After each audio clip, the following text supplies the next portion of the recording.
Welcome to the second half of 2022. Today I'm talking with Dr. Dokun Adedeji on drug addiction and its many faces. Because I want to understand this thing called addiction and how one goes from not being an addict to being an addict and what the in-between really looks like so that hopefully we can be better informed and understand it better and we can help those struggling better. But first, let me introduce Dr. Dokun. Dr. Dokun Adedeji is a medical doctor and the Director General of CADAM, a faith-based NGO that caters to the treatment and rehabilitation of drug addicts. He is also a writer and a transformational public speaker with a deep commitment and passion for Nigeria and Nigerians. Dr. Dokun is also or was the Senior Medical Officer with First Foundation Medical Center, Lagos, until he retired in 2010. He was also the first company medical advisor and later head of HR at Cadbury Nigeria PLC. He, Dr. Dokun that is, was also former consultant to the federal government SureP program. And he is currently consultant to a lot of corporate bodies and organizations in the medical and human resources fields. Welcome, Dr. Dokun.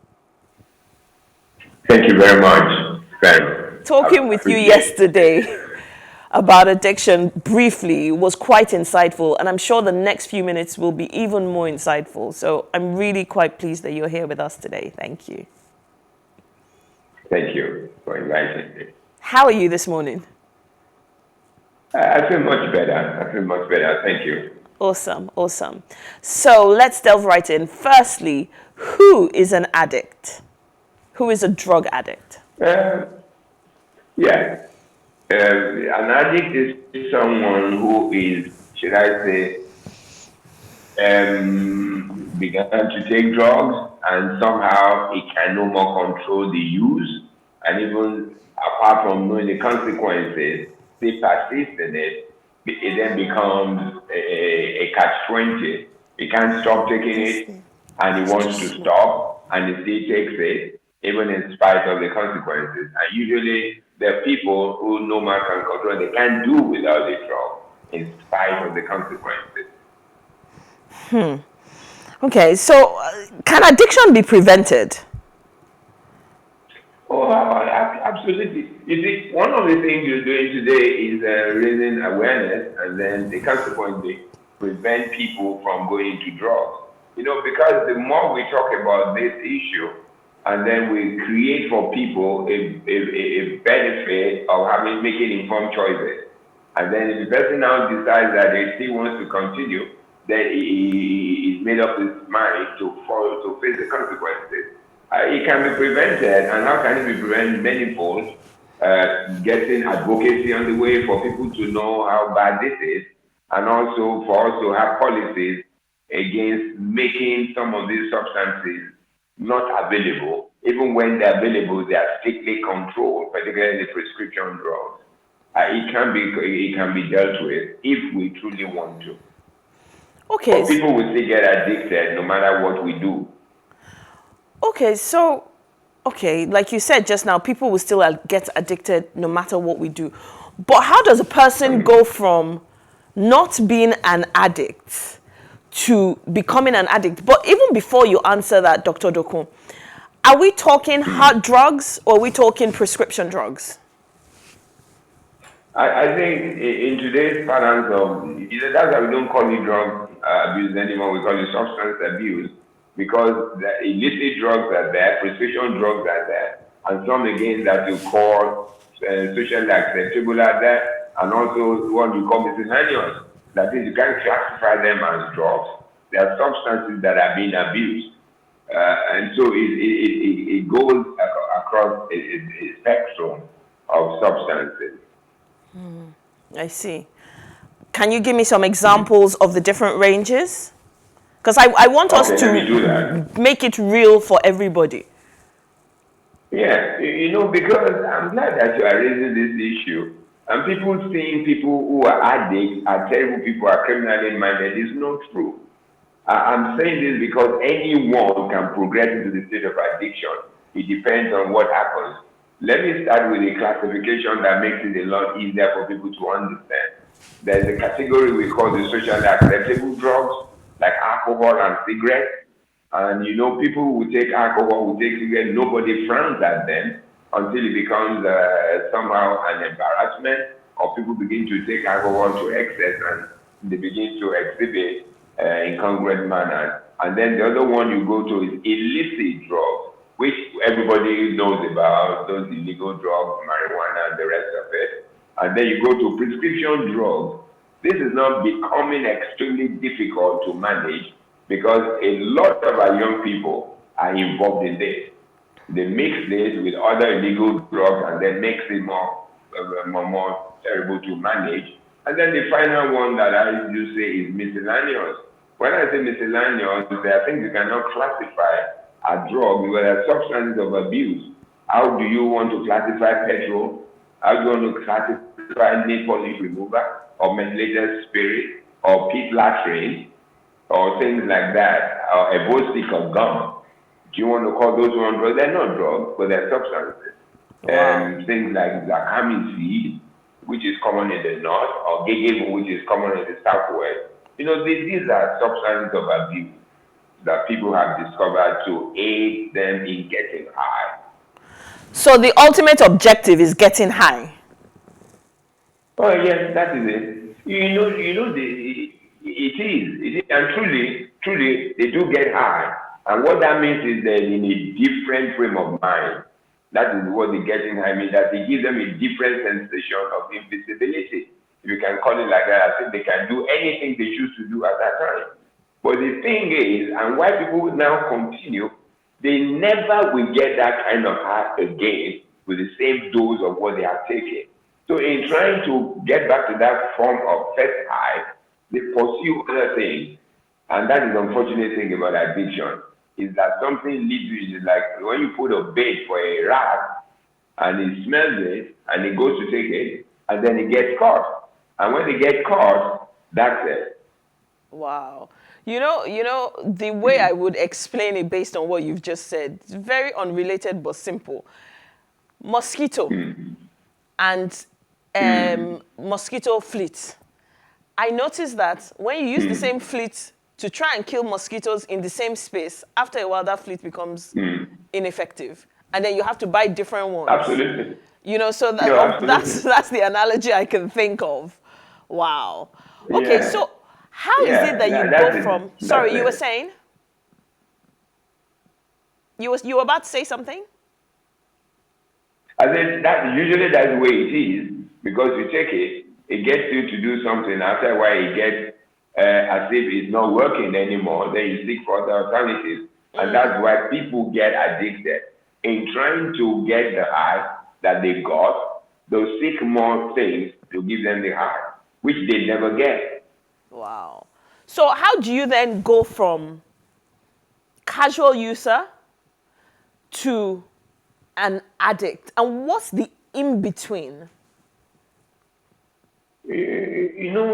I'm glad about that question, because that is what I used to tell people when they get judgmental about people who abuse drugs. Anyone, believe me, and I mean when I say anyone can move from a state of non-addiction to addiction. And let me give you an example. Let's say a student is in the university, is very hungry after his lecture, and he runs to the hostel to get something, and he sees his friend eating maybe noodles or beans or fried rice or jollof rice, and says, "Can I just eat?" And he didn't know that the guy had cooked that meal or garnished the meal with marijuana or any of these things. And he takes it and he says, "Oh wow, this is very tasteful." And then he says, "What did you put in?" The guy doesn't tell me. And he begins to look for that same sensation anytime he sees his friend. Like, "Can I just take that your beans again? Can I take your noodles again?" And that is a slow journey. And after that, he now knows that it's marijuana. He then says, so you can use marijuana to do this. And then he begins to experiment with other forms of usage. And then before he knows it, he begins to get used to it. And then some may say, Since I know it's marijuana, I don't want to get involved again. But some might say, if this does this for me, why don't I continue and do some other things? And so, very surreptitiously, they get into it. And sometimes it could be from drinks. You go to a party, or you could go from cookies, or it could be from brownies, and then you don't know. And then so, but again, it depends on the individual. Some people will take it and say, not again, I can't take this. What the heck is it? Some will say, oh boy, I don't mind the sensation it gives me. I like to continue. And that's it. And that's the journey into addiction. Wow. As you were talking, I just thought about one time in university where I had come back from classes, and this was in the UK. I'd come back from classes, and I'd gone into my hostel. I'd gone into the kitchen, and I'd seen a tray of cookies or brownies, and I was getting excited. I was like, "Oh, can I have a brownie?" And my colleague said to me, my housemate said to me, "No, don't touch those brownies because they're hash brownies," you know. And Yeah. I could inadvertently have eaten those brownies without realizing that there was hash inside, which is a type of weed, and I could have ended up high without knowing it. And from what you're saying, that happens a lot. And Oh, it happens a lot. does it happen does. with just students, or does it happen to even grown adults, 50-something-year-olds? Is there an age limit? No.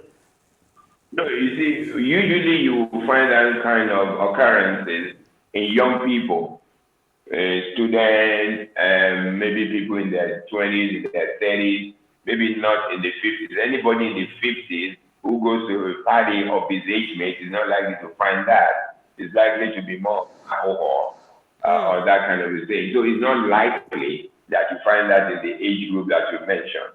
But usually from the teenage years to something in the 30s, you can find that occurring. So again, it depends on where you fall. I see. So, are there easy telltale signs? Oh, absolutely. Absolutely. I mean, there's some of signs that you see that you begin to be very suspicious and say to yourself that something is going wrong here. If, for instance, you see a young man with reddish or rheumy eyes, as if the eyes is draining water, or you see him put on dark glasses in very close spaces, maybe in the night, somebody at home is wearing dark glasses, or somebody who likes to wear long sleeve all the time, or somebody likes to be alone, introverted, gets into his room with loud music and locks up his room, or he begins to use strong menthol sweet or very strong perfume, or he begins to say to himself, I want to spray my room for mosquitoes. Then you begin to ask, why is it only your room that you're spraying all the time? So those are some of the things you begin, or unkempt personality. The person does not really care about his personality anymore, he's stressing or anything. And also, when grades begin to drop in school, or the person is playing truancy, the person does not want to get involved in the activities that he used to enjoy, he begins to walk away from it. Or you see a young person every evening at a particular time, he says, oh, I want to go see my friend. And he doesn't return until midnight. That becomes rather regular. You need to worry. These are things that need to stand up like sentinels and say to us that something is happening here. We need to be observant or more observant. Okay, so doesn't I hear you, but it almost sounds like marginalizing, because those scenarios you've painted, yes, they could be telltale signs, but they could also just be change in circle of friends, change in lifestyle decisions and all of that. They could have absolutely nothing to do with addiction. So how do you even... You may be right about that. But you see, what I'm saying in essence is everyone must know his child or his children. When there's a sharp deviation from what used to be normal, it comes to question. It doesn't have to be drugs truly, but it could mean that there's something happening, particularly in the teenage years, when people begin to be deviant of things. it calls you to be very suspicious, not suspicious in the sense of negativity, but I'm beginning to say, hey, young man, what's happening here, this, and that. You can't just close your eyes and say because it's changing the cycle of friends. When people begin to change their cycle of friends to incorporate situations like that, you need to worry. You need to worry. It may not necessarily be about drugs. Seeing those signs, do not readily say this person into drugs, but it's a pointer that something is going wrong and you need to do something. I see. You're right. You're right on that. But okay, we've categorized it to young people. Yeah. But in my humble opinion, I think that is part of the problem because adults also become addicts. A normal adult can have certain things happen in their life that turns them from being casual users to being addicts. And some of them are married people with children, they are grandmothers or grandfathers. So how do you even begin to notice when a seemingly okay adult, who may even be a C-suite professional, has become an addict? One thing that bothers me about what happens here in Nigeria is the lack of capacity to observe. When you will know this, for instance, let me say in England, for instance, if a man shoots a man and he runs away, someone in that area will be able to describe his clothes, his colors, his height, and everything. If that happens in Nigeria, we can't. Somebody enters your room and he leaves, you can't even describe what is put on. So those inability to observe is the reason why you see somebody late stage getting into addiction. Do we know ourselves? Do we care about one another? Excuse me. Enough to say, come on, something is happening here. And it's just as you said, there is no one who cannot have a sudden change in his lifestyle to then condemn him to use drugs. The thing is, when someone has those kind of life-changing experiences, is there anyone there to help, to have his back, to lend a helping hand, and then so that person does not degenerate? Because a lot of people, as you said, many of the people who use drugs today are professionals. I know doctors, I know lawyers, I know architects from the work that I'm doing, pilots and everybody that uses drugs. And that's why we need to worry. You see, because you can imagine if a school driver uses drugs and he goes to pick students, don't you know the danger the school runs or the families run? Or your driver is an addict, or maybe he uses drugs, not an addict, but he uses casually, and then he drives you into the lagoon. I mean, those are the reasons, if for not the people that we care about on the street, what about the people that are related to us? What if a pilot uses, recently there was a pilot that was found in the cockpit, who when they noticed and then they checked his alcohol level, it was over 10 times the permitted level. What if he had not been checked and he flew the plane?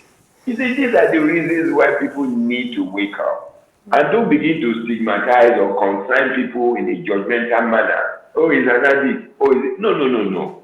Somebody does not need to be an addict to be a cause of concern. So we all need to begin to worry about these consequences today, considering the statistics that are very stark in Nigeria.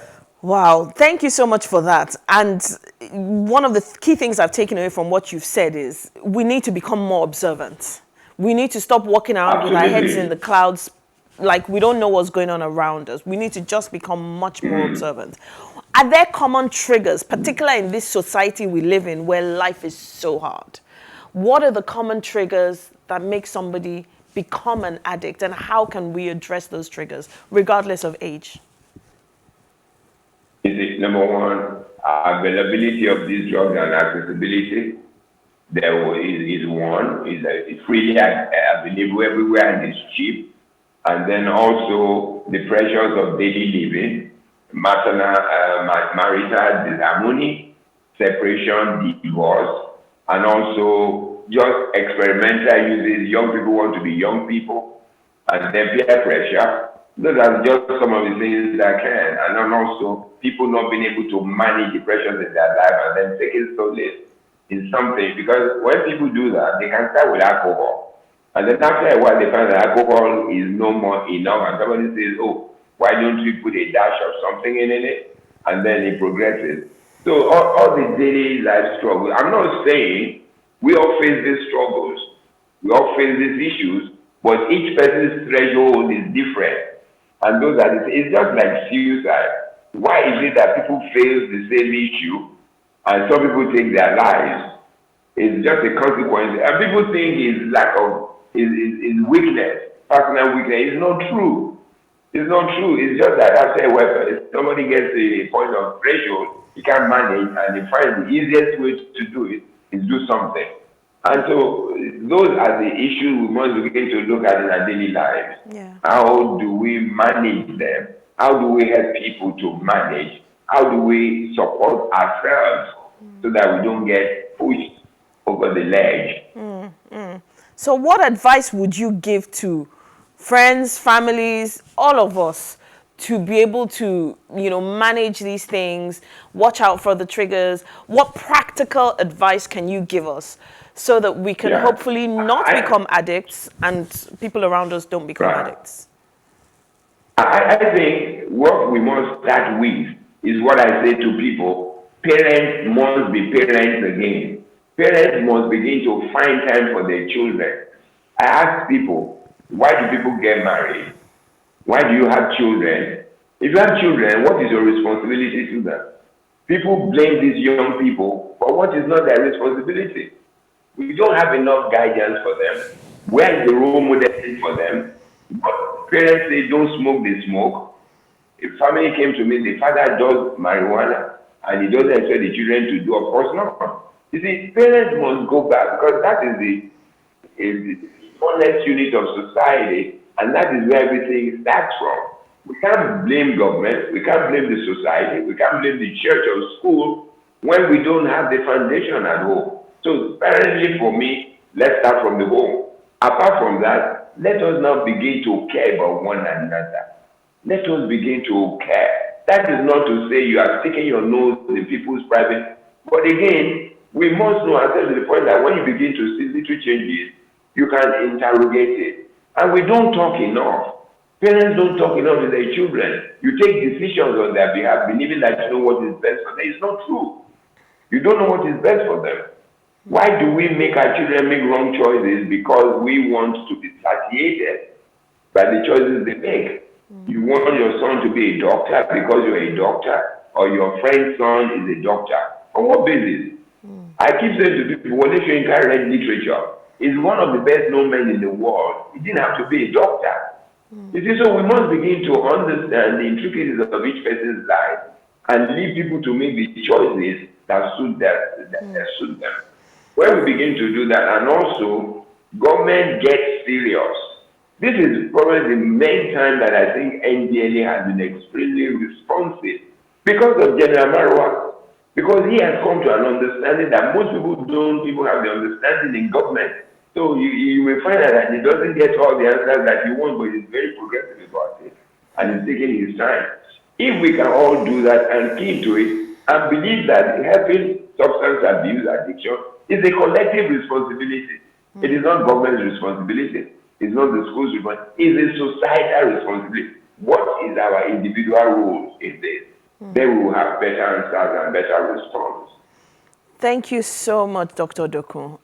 We've run out of time, but I just want to quickly ask one more question. You talked a lot about parents and children. What about adults? I'm very focused on adults as well. What can we do to help adults? One of the things is also, as I said, that relates to the children. There's nothing relating to the young people that does not relate to adults. We think, let's say for instance, we think men don't cry. Why is it that men can't cry? They're human beings. We all have our weak points. And when we realize that we have an issue, let us seek help. The thing with adults is we like to hide our situation so that people will not make fun of us. You and then you're a big man and you're happy. No. There's no big man. There's no dichotomy in all these things of life pressure. The thing is seek help. When you seek help, you get it and then you get over it. Thank you so much, Dr. Dokun. This has been very short, but it's been very, very insightful. And hopefully this will begin the conversation that will bring about a mindset shift, which from everything you've said is what we need. So thank you so much for your time. My pleasure. Thank you. I look forward to speaking to you again soon. Hopefully in person next time. I'll be delighted. Awesome, thank you. So Helen and myself, John's not with us today, are going to round up the show very quickly. So please just stay with us for a few more minutes. Thank you.